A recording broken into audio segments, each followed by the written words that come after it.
இசப் பரபார் அப்படிங்கிற ஒரு ஹிந்தி படம் எப்படி இருக்குன்னு இந்த வீடியோவில் பார்க்க போகிறோம். இந்த படம் வந்து ஒரு கிரைம் த்ரில்லர் மூவி, ஆனால் காமெடியாக எடுத்து வச்சுருக்காங்க.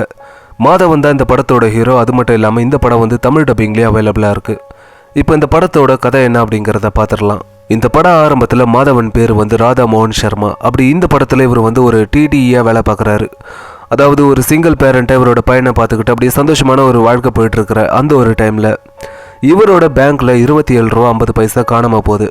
அதாவது இந்த படத்தில் மாதவனோட கேரக்டர் எப்படின்னா, கொடுக்குற காசுக்கு கரெக்டாக அவருடைய வேலையை பார்க்குற ஒரு ஆள், அதாவது ரொம்ப நேர்மையான ஒரு ஆள் அப்படிங்கிற மாதிரி காமிக்கிறாங்க.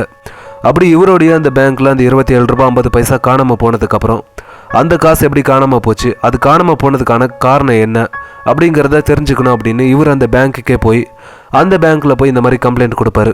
இந்த கம்ப்ளைண்ட் கொடுத்ததுக்கப்புறம் தான் மாதவனுக்கே ஒரு விஷயம் தெரிய வருது.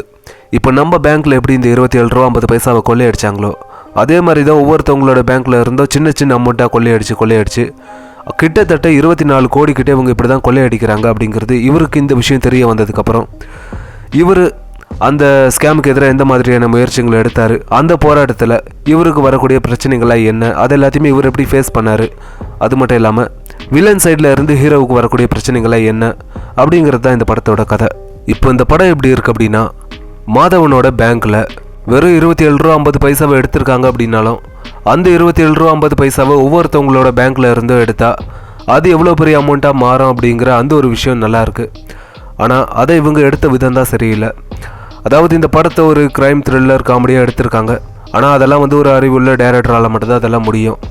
நம்மளுக்கும் அறிவு இருக்குது அப்படின்னு சொல்லிட்டு இவர் இந்த படத்தை எடுத்திருக்காரு. ஆனால் பார்க்குற நம்மளுக்கு இந்த படம் எப்படி இருந்துச்சு அப்படின்னா, காமெடி வந்து ஒரு சில இடங்களில் நல்லா இருக்குது, ஆனால் ஒரு சில இடங்களில் பார்த்தீங்கன்னா காமெடி அந்த அளவுக்கு ஒர்க் அவுட் ஆகலை. காமெடியை எந்தெந்த இடத்துல வச்சா நல்லாயிருக்கும் அப்படிங்கிறத தெரிஞ்சு வச்சுக்கிட்டு இவங்க அதை பண்ணியிருக்கணும். ஆனால் இவங்க தேவையில்லாத இடத்துலலாம் காமெடியை வச்சு அதை வந்து சொதப்பிட்டாங்க. அப்புறம் இந்த படத்தில் இந்த ஸ்க்ரீன் பிளே வந்து பயங்கரமாக லேக் அடிச்சது, இன்னும் கொஞ்சம் பெட்டராக பண்ணியிருக்கணும். அது மட்டும் இல்லாமல் இந்த எமோஷ்னல் சீன்ஸ் அப்படி தான் சுத்தமாக ஒர்க் அவுட் ஆகலை அப்படின்னு தான் சொல்ல முடியும். ஏன்னா இந்த ட்ரெயின் ஒன்று வரும்போது ஒரு ஆள் வந்து அந்த ட்ராக்கில் விழுந்து இறந்துருவான். அதெல்லாம் பார்க்கும்போது நம்மளுக்கு ஐயோ பாவம் அப்படின்னு கூட கொஞ்சம் கூட ஃபீல் ஆகலை. ஏன்னா அந்த மாதிரி எடுத்து வச்சுருக்காங்க இவங்க. அப்புறம் பர்ஃபார்மன்ஸ் அப்படின்னா மாதவன் மட்டும்தான் ஒரு நல்ல பர்ஃபார்மன்ஸை கொடுத்துருக்காரு. மற்றவங்க எல்லாருமே ஒரு ஆவரேஜான ஒரு பர்ஃபார்மன்ஸ் தான். அப்புறம் மாதவனுக்கு கொடுத்த அந்த தமிழ் டப்பிங் வந்து உண்மையிலே சரியில்லை, அவரோட வாய்ஸே கொடுத்துருக்கலாம். இப்போ இந்த படத்தில் ஒரு மிகப்பெரிய நெகட்டிவான விஷயம் அப்படின்னா, இப்போ ஒரு படம் அப்படின்னா அந்த படத்தில் இந்த வில்லன் கேரக்டர் வந்து ஸ்ட்ராங்காக இருக்கணும். ஆனால் இந்த படத்தில் இந்த வில்லன் கேரக்டர் வந்து ஸ்ட்ராங்காக இல்லை. மொத்தத்தில் இந்த படம் எப்படி இருக்குது அப்படின்னா, இந்த படத்தில் இருக்கிற அந்த மெசேஜ் வந்து உண்மையிலே நல்லா இருக்குது. அது வந்து எல்லாருமே தெரிஞ்சுக்க வேண்டிய ஒரு விஷயம் அந்த மெசேஜ் வந்து. ஆனால் அந்த மெசேஜை வச்சு இந்த படத்தை எப்படி கொண்டு போனால் எப்படி எடுக்கணும் அப்படிங்கிறது தான் அவங்களுக்கு தெரியல.